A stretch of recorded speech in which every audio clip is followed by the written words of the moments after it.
Hi everyone, welcome back to my channel. Minsan pang pinatunayan ni Kim Chu kung gaano ito tumatanaw ng utang na loob sa kanyang mga tagahanga at supporters nila ni Paolo Avellino o tinatawag na Kim Pao.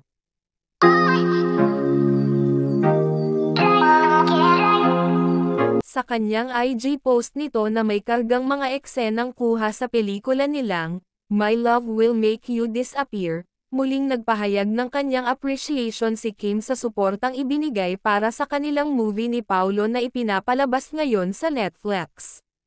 Ang thank you post ni Kim ay para sa rangkang ng nabanggit na movie nila, kung saan pumwesto ito sa top 7 worldwide para sa non-English films.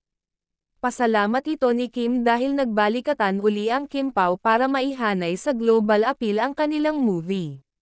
Sa totoo lang, nawalan ako ng malay kung gaano karaming mga tagulan ang mayroon kami habang kinukunan ang pelikulang ito, ngunit ang isang bagay na lagi kong tatandaan ay kung paano mo kaming lahat na pinaulanan ng labis na pagmamahal at suporta higit pa sa naisip namin.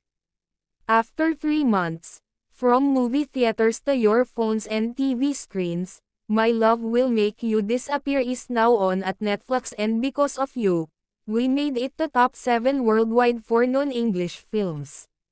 Maraming salamat po.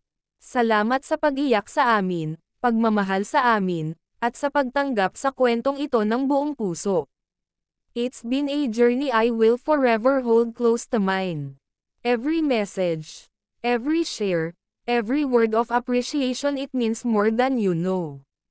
Sa lahat ng naniwala sa amin sa simula pa lang, walang salita, pinakamalalim na salamat.